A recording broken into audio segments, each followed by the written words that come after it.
Le mercredi 3 février 2021 dernier, le Conseil des ministres adoptait un décret portant approbation de la convention de concession pour la conception, le financement, la mise en place, l'exploitation et la maintenance d'un système de gestion intégré de l'ensemble des activités des transports routiers en Côte d'Ivoire, d'un système de transport intelligent et d'une fourrière administrative. Ça fait l'actualité s'intéresse ce soir aux innovations apportées par le STI, le système de transport intelligent en Côte d'Ivoire. Madame, Monsieur, bonsoir et bienvenue.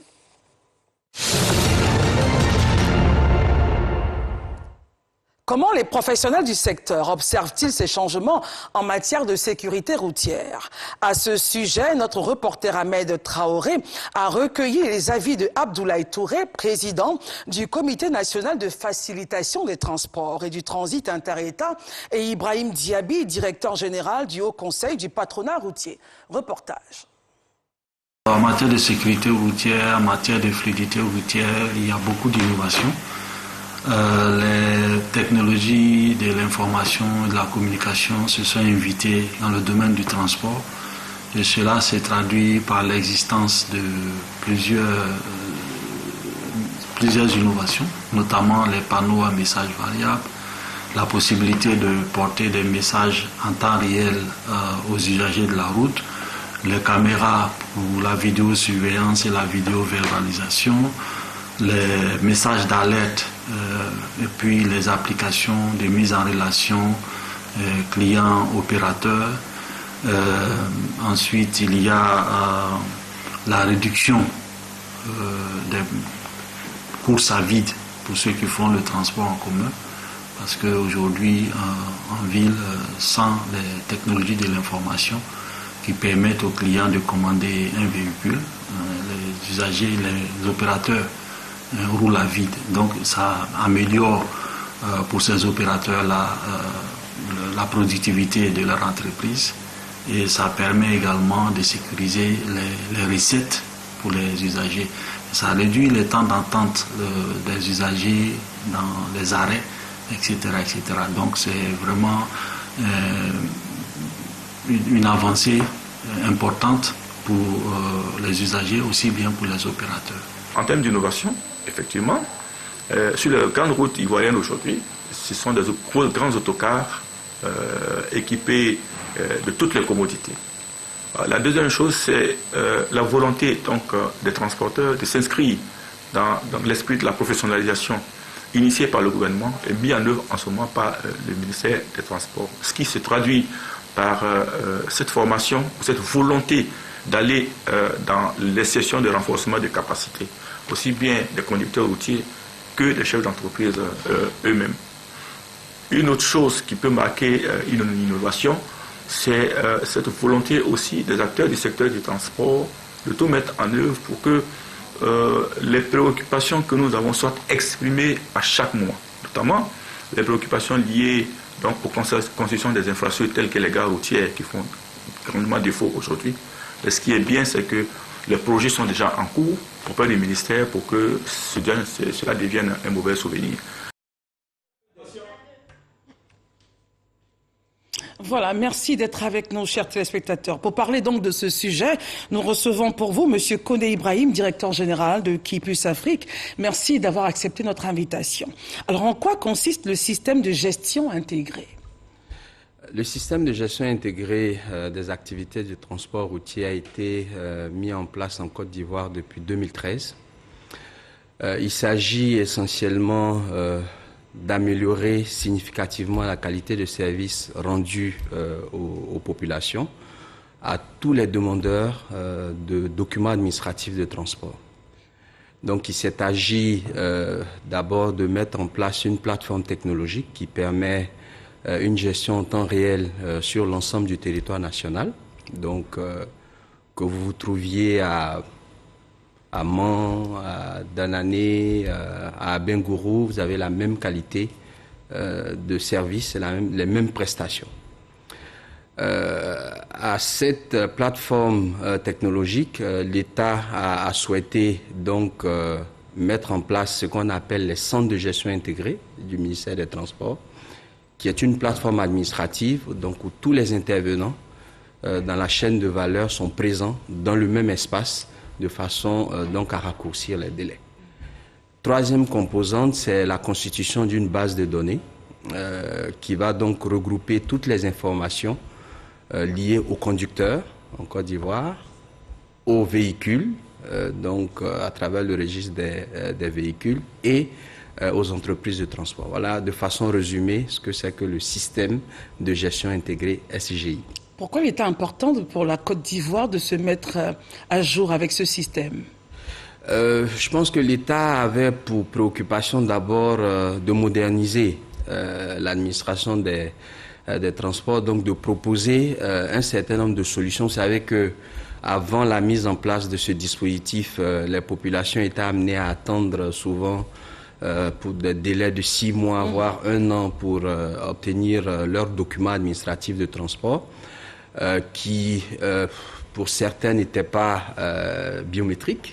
Pour le cas de, par exemple, la carte grise, qui était de format papier, qui n'était pas totalement sécurisée. Donc, je pense que c'est dans cette volonté donc de moderniser le secteur des transports que l'État a mis en place cette première mouture qui se prolonge maintenant, comme vous l'avez signifié en introduction, avec des services innovants, dématérialisés, des services digitaux, de façon à ce qu'on puisse réduire les déplacements et les délais d'attente. Alors concrètement, les différentes phases du projet, pour bien comprendre.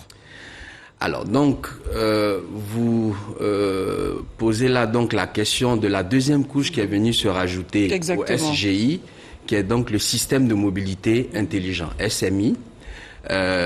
Donc qui dans sa composante a 2 points principaux. Il y a un volet lié donc à la gestion de trafic, donc tout ce qui concerne la fluidité, la surveillance du réseau en temps réel, et un autre côté qui adresse la sécurité routière, donc à travers la vidéo-verbalisation. Exactement. Donc sur cette vidéo-verbalisation, il y a eu un phasage qui a commencé cette année, avec une première phase que le ministère a lancée concernant une phase de notification sans amende. Là, on recevait donc des messages sur nos téléphones. Des SMS déjà pour démontrer l'opérationnalité de ce dispositif. Ça a bien marché?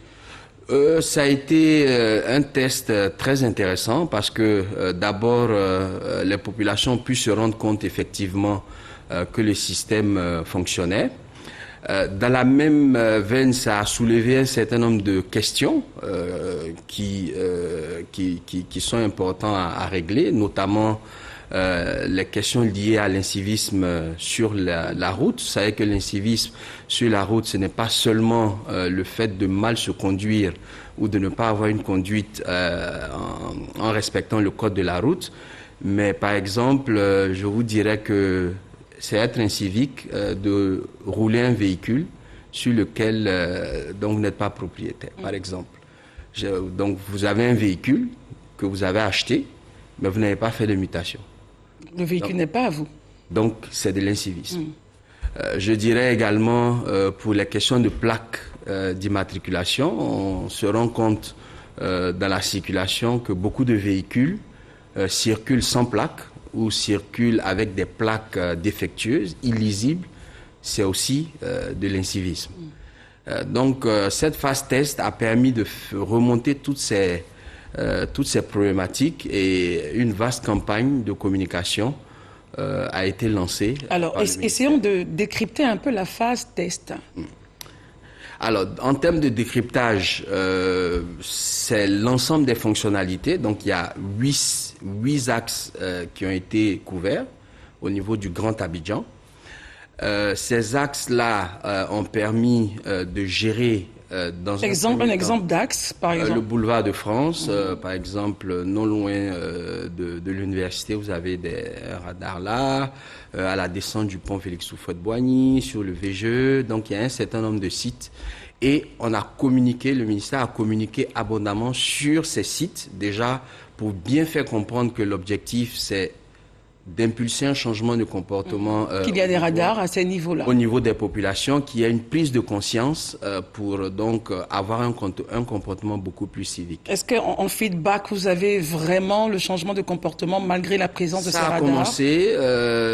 Déjà, on a vu sur les réseaux sociaux des personnes poster des vidéos à 2h, 3h du matin qui marquaient un arrêt au feu tricolore. Des personnes qui ont commencé à ralentir sur certains points qui avaient été préalablement identifiés. Donc un changement de comportement a commencé. Ça a commencé, mais il faut intensifier cela et renforcer donc la communication, la sensibilisation et renforcer le dispositif en étendant un peu le maillage au niveau du Grand Abidjan et d'autres axes routiers accidentogènes. Alors justement, en parlant de ces axes accidentogènes, vous avez positionné déjà des radars. Est-ce que en l'état, dans cette période peut-être courte, vous avez commencé à observer une satisfaction, il y a de la sécurité, plus d'accidents? Il faut comprendre que la sécurité routière, la problématique de la sécurité routière est transversale. Plusieurs facteurs interviennent. Il y a plusieurs facteurs. Et au niveau mondial, c'est même un enjeu mondial. Vous savez, les Nations Unies avaient décrété l'objectif de réduction de 50% des accidents à l'horizon 2020. Ça n'a pas été atteint.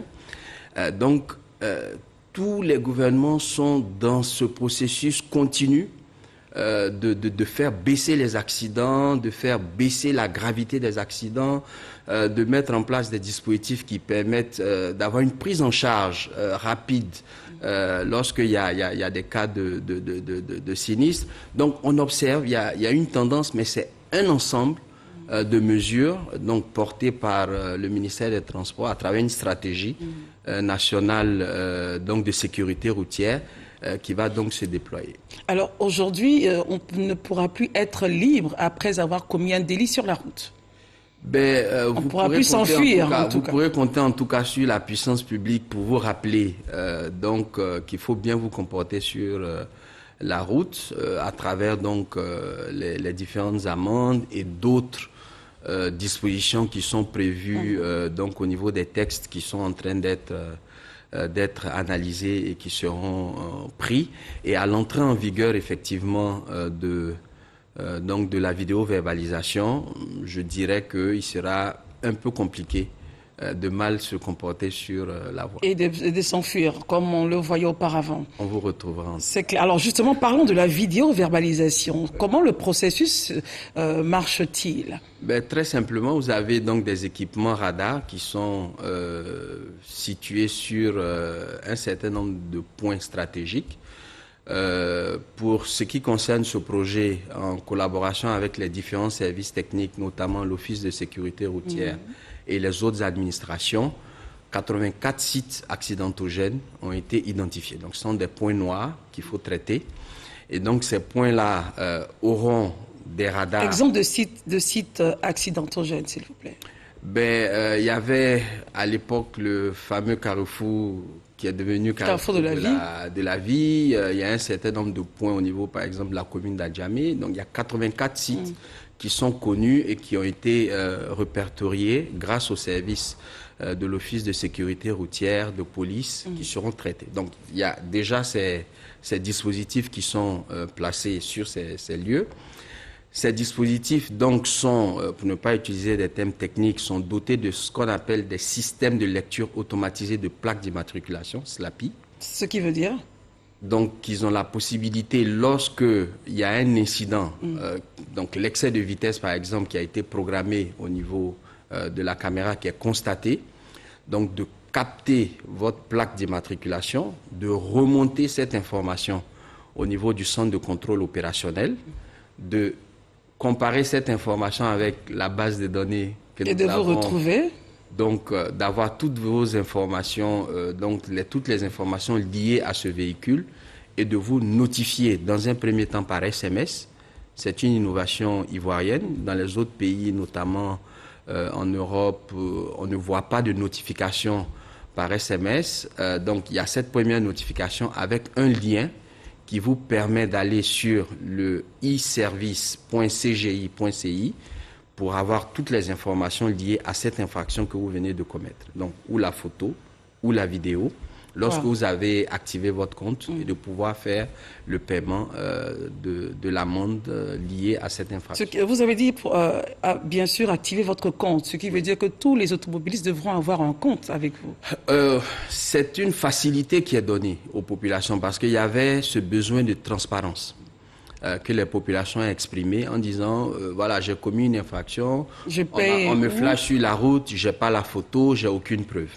Donc le ministère a souhaité que nous puissions mettre en place une plateforme digitale, donc je répète, qui est e-service.cgi.ci. Et il faut s'inscrire? Vous activez votre compte, c'est très facile, vous activez votre compte et une fois que vous avez activé votre compte, premier élément, vous avez accès à tous vos documents administratifs de transport, les informations sur votre permis de conduire. Si vous êtes propriétaire de véhicules, les informations sur les véhicules qui sont encore à votre nom. Et ça a été utilisé pour certaines personnes qui avaient vendu des véhicules pour lesquels ils pensaient que les mutations avaient été faites, mais qui sont encore... Et donc ça vous permet en réalité de corriger certaines erreurs. D'actualiser. Ce n'est pas totalement une erreur parce qu'il y a le fait que légalement, lorsque vous vendez un véhicule, vous avez un délai de 15 jours pour que celui qui a acheté le véhicule fasse la mutation. Il y en a qui peuvent oublier. C'est de l'incivisme, on va dire ainsi. Très bien. C'est de l'incivisme. Donc, déjà avoir toutes ces informations et avoir les informations sur les contraventions que vous avez. Et où payer? Avec la possibilité de payer en ligne. De payer en ligne, très bien. Alors, parlons de ce que vous appelez les barrages intelligents. Quelqu'un me posait la question... avant de venir en plateau, quand ils disent barrage intelligent, ça sera qui? Est-ce qu'on va qui nous arrêtera sur la route? Je dis non. Enfin bon, vous êtes là pour bien expliquer. Ça va se passer comment? Toujours avec les radars et tous les équipements que vous avez, n'est-ce pas? Déjà, c'est des blitz. Donc, c'est des unités mobiles qui vont se déployer sur... Des policiers? Avec des policiers, avec de la signalisation, donc luminaire, qui vont se déployer sur des axes stratégiques. À la différence que la sélection des véhicules, donc qui vont faire l'objet de contrôle, se fera à travers donc des radars installés en amont. C'est-à-dire qu'ils auront les signaux? Des radars mobiles installés en amont, qui vont donc flasher tous les véhicules qui placent. Et donc pour des véhicules qui sont inscrits sur la liste noire, soit pour un défaut d'assurance, soit pour un défaut de carte grise, par exemple, technique, vignette, il va signaler au dispositif en aval que intercepter le véhicule XXAP01 pour faire des vérifications complémentaires. Donc ça ne va pas impacter la fluidité au niveau donc du trafic. Donc la sélection va se faire de façon intelligente, donc avec donc ces radars, et vous aurez une unité mobile donc où vous pourrez aller faire des vérifications. Si vous avez des contraventions en attente, vous pourrez payer là. En même temps. Si vous n'avez pas de contravention et que pour une raison ou pour une autre, c'est un cas de mise en fourrière, l'État a prévu dans ce projet la mise en place d'une fourrière administrative de 5 hectares qui va donc accueillir tous ces véhicules récalcitrants. Très bien. Alors, il n'y aura donc pas d'échange, de négociation possible à ces lieux-là? L'objectif des systèmes de transport intelligent, c'est ça, c'est réduire au strict minimum l'impact humain. Voilà, on ne peut pas faire des systèmes sans qu'il y ait de l'humain. Mais réduire au minimum. Voilà, mais l'objectif, c'est vraiment de réduire au strict minimum avec surtout une traçabilité sur ce que chaque acteur fait, comment il le fait, quand il le fait et dans quelles conditions. Alors, nous sommes pratiquement à la fin de cette émission, mais j'aimerais que vous puissiez revenir sur le projet Fourrière. Il nous reste 6 minutes, rapidement, le projet Fourrière. Est-ce qu'on sait où ça va se positionner? Et comment est-ce que je fais pour faire ressortir mon véhicule? Donc la fourrière, d'abord, c'est un concept lié au stationnement. Il y a une fourrière principale, le terrain est déjà acquis. Très bientôt, il sera où? C'est à Tengue au PK22. Okay. Donc nos autorités communiqueront là-dessus avec le lancement, la pose de la première pierre. Et à l'intérieur de la ville d'Abidjan, on aura des sites tampons. Okay. qu'on a identifiées.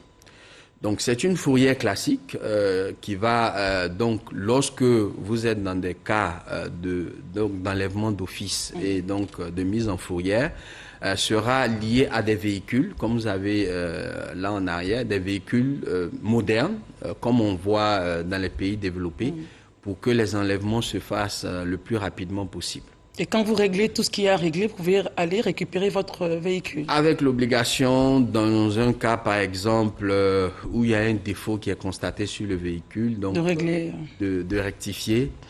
Et si vous ne rectifiez pas, on vous retrouvera.